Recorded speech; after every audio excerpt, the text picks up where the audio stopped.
প্রিয় দর্শক, আসসালামু আলাইকুম।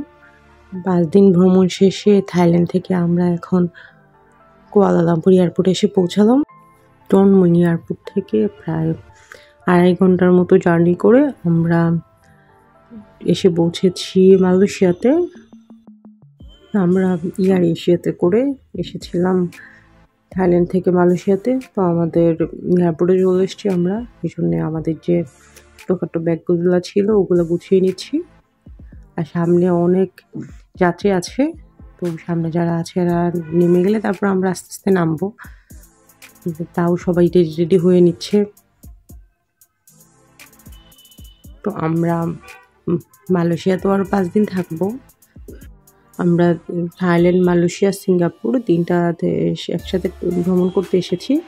আর আমাদের ভিসা প্রসেস করেছি সাইমন গ্লোবাল থেকে।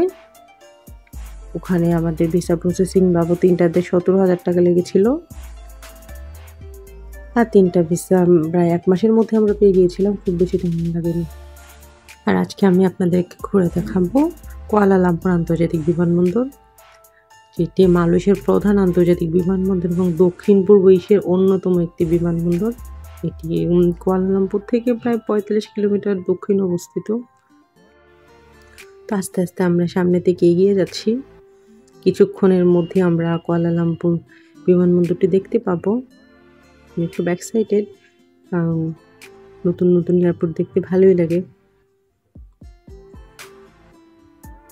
তবে সিঙ্গাপুর এয়ারপোর্ট দেখার জন্য আমি একটু বেশি এক্সাইটেড।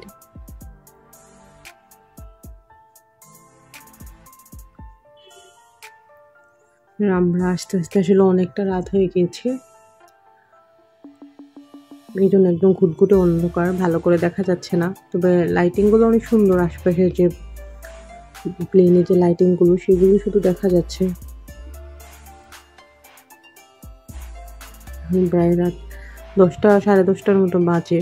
দেখি কতক্ষণ লাগে ইমিগ্রেশন শেষ করতে। তো ইমিগ্রেশনের তো কিছুটা ফর্মালিটিস আছে, তারপর আছে লাগেজ কালেক্ট করা। মেবি বের হতে হতে 11:30, 12টা বেজে যাবে।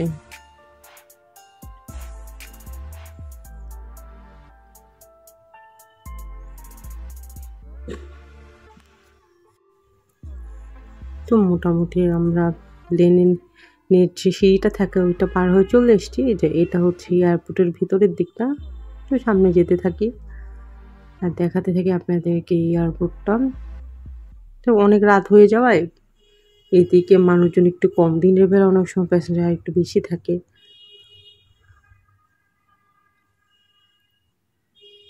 আর এটা আসলে এত বিশাল এয়ারপোর্ট, মানুষ থাকলেও চোখে লাগে না, এইরকম আর কি।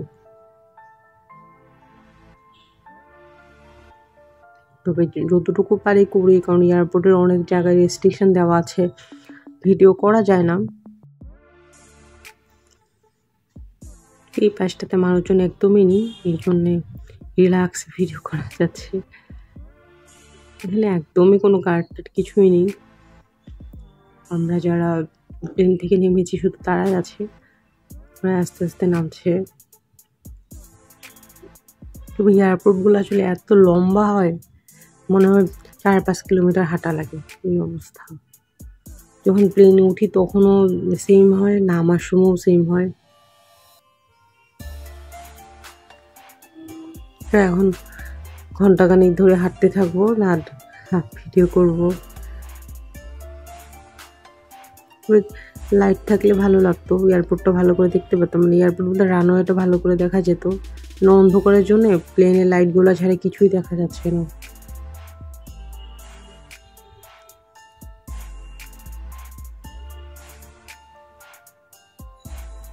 কিছু কিছু প্যাসেঞ্জার এখনো আছে, বড় প্লেন ছিল তো ওই জন্য মানুষজন অনেক বেশি, অনেকক্ষণ ধরে নামছে, বাট শেষ আর হচ্ছে না।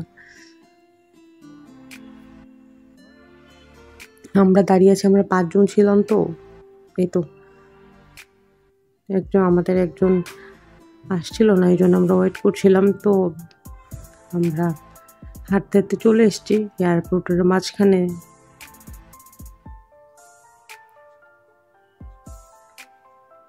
আর এখানে যারা হাঁটতে হাঁটতে টায়ার্ড হয়ে যায় তাদের জন্য এরকম দাঁড়ালে এটা চলতে থাকে।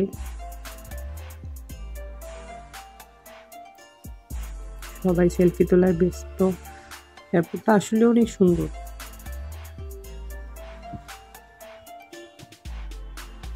সামনে ইমিগ্রেশন আছে, লাগেজ কালেক্ট করা, ইনফরমালিটিসগুলো শেষ করি আমরা বেরোবো আস্তে আস্তে।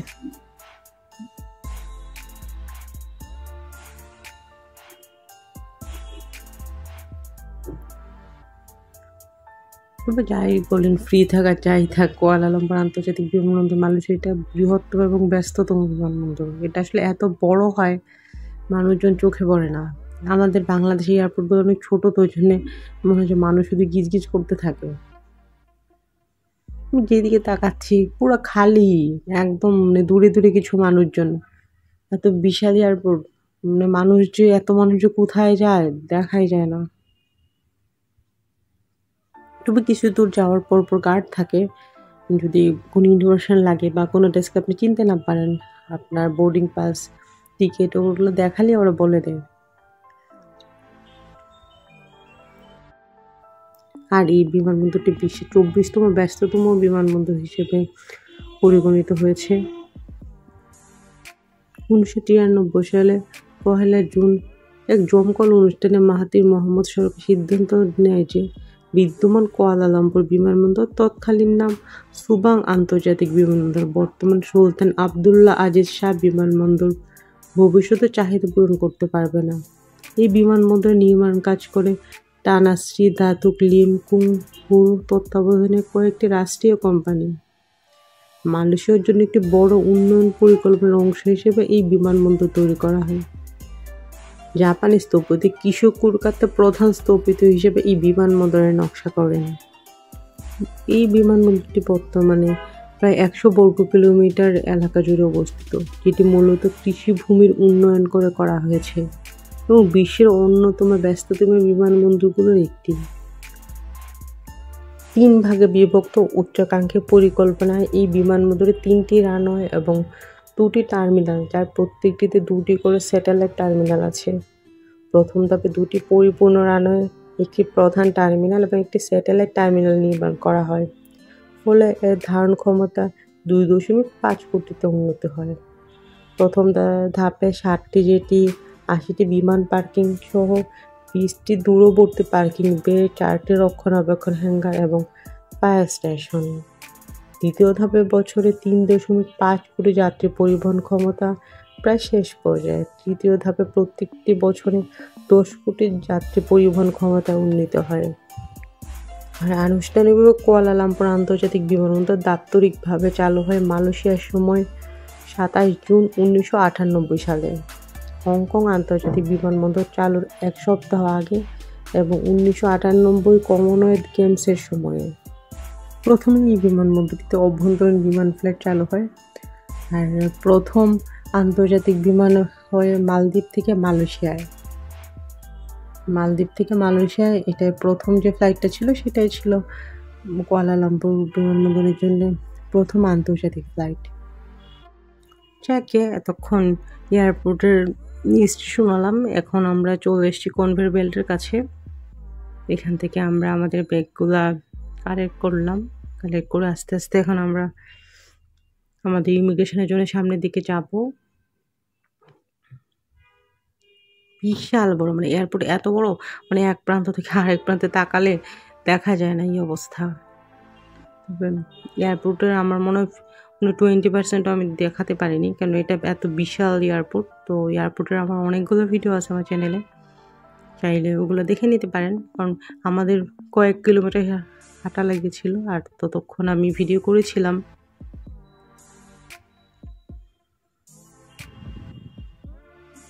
তবে নিচের যে টাইলসগুলো দেখতে পাচ্ছেন এগুলো কিন্তু অনেক কি বলবো, কিছু আছে না খুব স্মুথ, পা স্লিপ কেটে যায়। এই টাইলসগুলোতে হাঁটলে কিন্তু পা স্লিপ কাটে না, কমফোর্টেবল হাঁটার জন্যে। আবার ব্যাগেজগুলো খুব স্মুথলি চলে যায়। না, আমাদের তো বিশাল বিশাল অনেকগুলো লাগেজ ছিল, এগুলো খুব স্মুথলি যাচ্ছিল, কখনো আটকে যাচ্ছিল না। আবার আমরাও হাঁটছিলাম, তেমন একটা স্লিপ কাটছিল না। কারণ হয় কি যে আমার বেবি খুব দৌড়াদৌড়ি করে, টাইলসে খুব পিচ্ছিল জায়গার মধ্যে পড়ে যায়। ও দেখলাম একদম ঠিকঠাক হাঁটছিল।